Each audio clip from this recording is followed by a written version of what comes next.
दशा माता की कहानी। दशा माता की जय। एक राजा के दो रानियां थी। बड़ी रानी के कोई संतान नहीं थी, किंतु छोटी रानी के एक पुत्र था। राजा छोटी रानी और उसके पुत्र को बहुत प्यार करते थे। यह देखकर बड़ी रानी को ईर्ष्या होती थी। वह राजकुमार के प्राणों की प्यासी हो गई। बड़ी माँ ने उसके गले में काला सांप डाल दिया।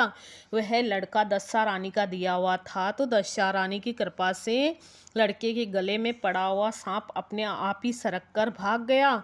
उसे विष के लड्डू दिए गए खाने को। त्यों ही दशा रानी ने किसी दासी के वेश में प्रकट होकर लड्डू छीन लिए। बड़ी रानी ने उसे पकड़कर गहरे कुएं में डाल दिया और दशा रानी ने उसे बीच में ही रोक लिया।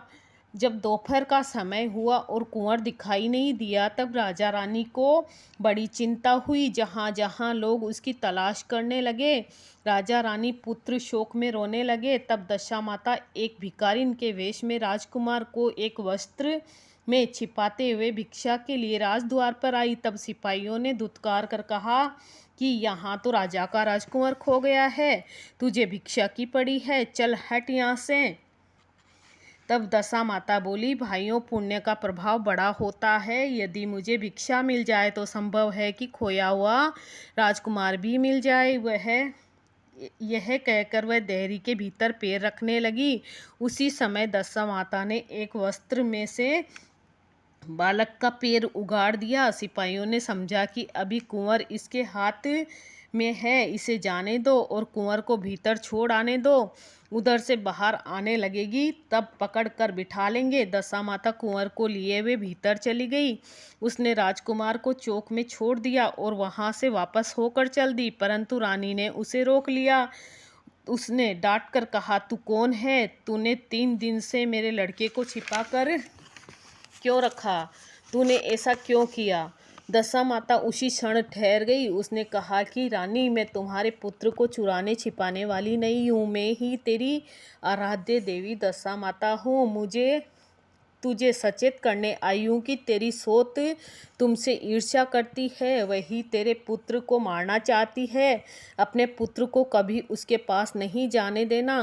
और सारा हाल कह सुनाया। माता बोली, मैं तुमको चेतावनी देने आई हूँ। तब माता रानी भगवती के पैरों में गिर पड़ी।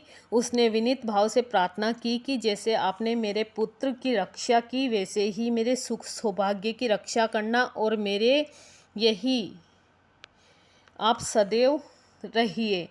मुझसे जो सेवा पूजा बनेगी सो करूँगी। तब दशा माता ने कहा कि मैं किसी के घर में नहीं रहती, जो श्रद्धा पूर्वक मेरा स्मरण करता है उसी के हृदय में रहती हूँ। मैंने तुझे साक्षात दर्शन दिया। इसके उपलक्ष्य में तुम सुहागिनों को न्योत कर उनको यथाविधि आदर सत्कार से भोजन कराओ और अपने नगर में तथा राज्य में ढिंडोरा पिटवा दो कि सभी लोग मेरा डोरा लिया करें और व्रत किया करें।